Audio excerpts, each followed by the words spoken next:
जय भीम साथियों, स्वागत है आप सभी का मेरे शिल्पी अंबेडकर चैनल में। दोस्तों, आज के एपिसोड 1116 एपिसोड है और इसकी शुरुआत चौल से होती है। जैसा कि आप सभी जानते हैं, एपिसोड के अंत में मेघनाथ जी आते हैं भीमराव के विरोधी से मिलने के लिए और उन सभी से ये कह रहे थे कि तुम लोग मुझे माफ़ कर दो, क्योंकि मुझे कल तुम लोगों के साथ ऐसा पेश नहीं आना चाहिए था और ना ही तुम लोगों की बेइज्जती करनी चाहिए थी, और जितने भी पैसे मैंने तुम्हें दिए थे वो भी वापस नहीं लेना चाहिए था मुझे, लेकिन मैंने ये सब किया, इसीलिए तुम लोग मुझे माफ़ कर दो।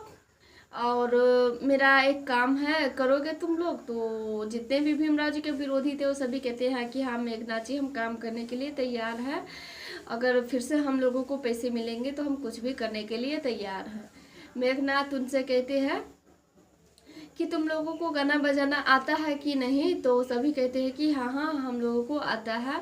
तो फिर मेघनाथ जी उनको बताते हैं कि 2 दिन के बाद एक प्रतियोगिता है और उनमें तुम सभी को भाग लेना है, इसीलिए गाना बजाना का प्रैक्टिस कर लो ताकि तुम सब उसमें जा सको। वहीं पे खड़े करुणा भी मेघनाथ जी से कहने लगती है कि तो फिर आप मेरे पति को भी ले जाइए, क्योंकि इनको भी गाना बजाना आता है, ये भी कुछ पैसे कमा लेंगे। यह सुनने के बाद राम जी काका कहते हैं कि फिर बाला क्यों जाएंगे? तो बाला कहने लगते हैं कि मैं क्यों नहीं जाऊंगा बाबा, सब यहाँ अपने मन मुताबिक कर रहा तो फिर मैं क्यों नहीं? सब कुछ भीम के कहे मुताबिक नहीं होने वाला है, और यहाँ पे अगर गाना बजाना होगा तो मैं भी हिस्सा लूँगा, क्योंकि मुझे भी कुछ पैसे चाहिए।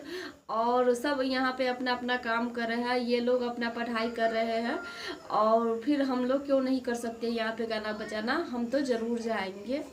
बाला को तो आप लोग जानते ही है, और राम जी काका का एक भी बात सुनने के लिए अब तैयार नहीं थे। जब से करुणा बदल गई है तब से बाला भी उनके साथ बदल गया है, इसीलिए उनको समझाने से कोई फायदा नहीं होता है। जिसके बाद मेघनाथ जी कहते हैं कि तुम सब यही चौल में ही अपना गाना बजाना का प्रैक्टिस करो, और उसके बाद तुम लोग उसमें भाग लेना। तब तक के यहीं पे जहाँ पे सब पढ़ाई करेंगे वहीं पे तुम लोग गाना बजाना करो। तो सभी ढोलक उलक जो बजाने वाला होता है ना, सभी उठा के ले आते हैं बजाने के लिए चौल में ही।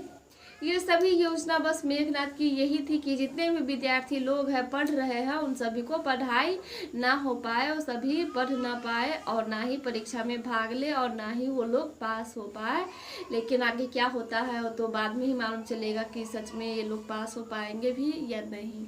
वहाँ पे रमाबाई भी बस मेघनाथ को देखे ही जा रही थी, लेकिन कुछ भी नहीं कर पा रही थी, क्योंकि मेघनाथ को आप लोग जानते ही है कैसा इंसान है वो। और शिशुपाल जी भी उन्हीं की तरफ देख रहे थे, और सब देखने के बाद सबको ये समझ में आ रहा था कि इनकी जितनी भी योजना है ना, बस हम सारे विद्यार्थी को रोकने की योजना है ताकि ये लोग पढ़ ना पाए। और सच में ऐसा ही हो रहा था, मेघनाथ बस यही चाहते थे कि वो सभी पढ़ ना पाए। वही घर के अंदर भीमराव जी को जीजाबाई खाने में उलझा दी थी, खाना बनाना में उलझा दी थी, क्योंकि भीमराव जी रमा का जितने भी काम थे वो सब कर रहे थे, इसीलिए वो घर में ही रह जाते हैं। और भीमराव जी बाहर आना चाहते थे मेघनाथ की आवाज़ सुन के, लेकिन जीजाबाई कहती है कि सभी को समय पे खाना मिलना चाहिए, इसीलिए तुम बाहर नहीं आओगे, और तुम्हें बनाना है तो भाकरी बनाना है और सब्जी बनाना है। दोस्तों, मुझे सच में पता नहीं है कि भाकरी क्या होता है, ऐसे अंदाज़ा लगा है तो शायद रोटी के बारे में बता रही होगी, लेकिन भाकरी किसको कहते हैं हमको सच में नहीं पता है। आप लोगों को पता होगा तो प्लीज़ कमेंट करके बताइएगा, क्योंकि मैं नहीं जानती हूँ भाकरी किसे कहा जाता है, इसीलिए आप लोग कमेंट करके बताइएगा। मुझे ऐसा लग रहा है कि शायद रोटी के बारे में बता रही है, लेकिन सच में मुझे पता नहीं है कि भाकरी क्या होता है। जिसके बाद भीमराव जी वहाँ पे खाना बना रहे थे, और इधर चौल में ये सब होने के बाद गाना बजाना स्टार्ट होता है। लेकिन गाना बजाना के लिए नाचने वाली को मेघनाथ जी बुलाते हैं, जैसे ही वो उनका नाम लेके बुलाते हैं, चमेली था उन नाचने वाली का नाम, तो चमेली नाम करके बुलाते हैं तो वो नाचने वाली आ जाती है और बड़ी स्टाइल में आती है, चौल में आती है। और आने के बाद वो सभी जितने भी बजाने वाले थे वो सभी गाना बजाना करने लगते हैं, और जो चमेली थी नाचने वाली थी वो नाचने लगती है। और बहुत देर तक ऐसे ही नाचती रहती है और ये गाना बजाना के साथ वो नाच रही थी, जिस वजह से इन सभी का पढ़ाई बिल्कुल भी नहीं हो पा रहा था। थोड़ा भी किसी को कुछ समझ में नहीं आ रहा था कि क्या करे क्या नहीं करे, कैसे अब पढ़ा जाएगा, क्योंकि मेघनाथ जी वहीं पे कुर्सी लेके बैठ जाते हैं और जो नाच रही थी वो देख रहे थे और सभी ढोलक बजा रहे थे, तो और भी पढ़ाई नहीं हो पा रही थी।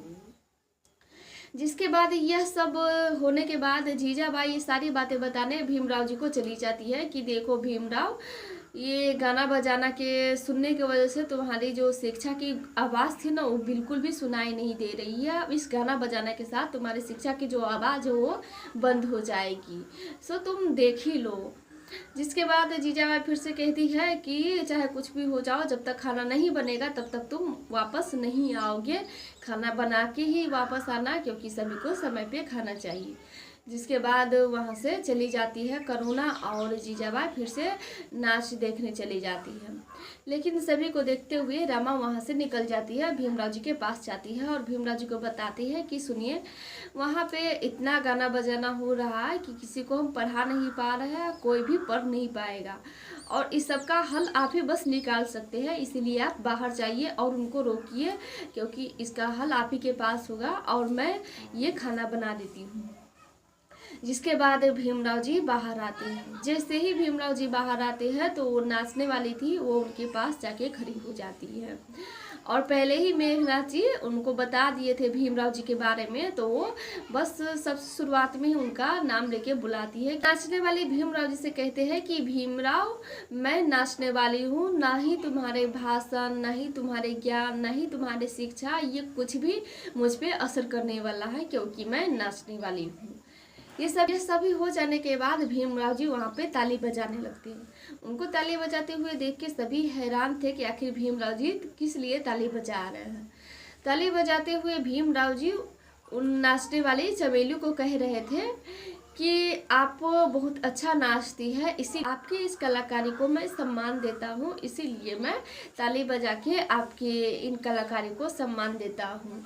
लेकिन हाँ, मैं अगर आपकी इन कलाकारी को, नाचने वाली कलाकारी को मैं सम्मान दे रहा हूँ, तो आपको अभी फर्ज बनता है कि मेरे जितने भी यहाँ पे विद्यार्थी बैठे हुए हैं उन सभी को आप सम्मान दो। ये सुनने के बाद वो चमेली थी नाचने वाली, वो भीमराव जी पे भड़क जाती है कि ऐसा कुछ भी नहीं होने वाला है।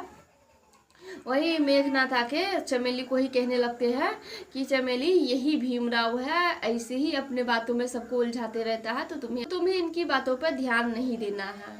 और चमेली भी साफ साफ कहती है कि मैं तो नाचने वाली हूँ, मुझ पे किसी भी बात का असर नहीं होगा। जिसके बाद वहाँ पे शोभा काकी भड़क जाती है और चमेली से कह रही थी कि अभी यहाँ से चली जाओ, नहीं तो धक्के मार के मैं तुम्हें बाहर निकालूंगी। तो भीमराव जी शोभा काकी को समझाते हैं कि शोभा काकी, आप शांत रहिए, आप अभी शिक्षा ले रही है और शिक्षा लेने के बाद आदमी को, पढ़ लिख लेने के बाद आदमी को इतनी उग्रता से कोई भी काम नहीं करना चाहिए, सबको से शांति से काम करना चाहिए, इसीलिए आप थोड़ा ध्यान दीजिए और जाके बैठ जाइए, खाना बनाइए और खाना खिलाइए।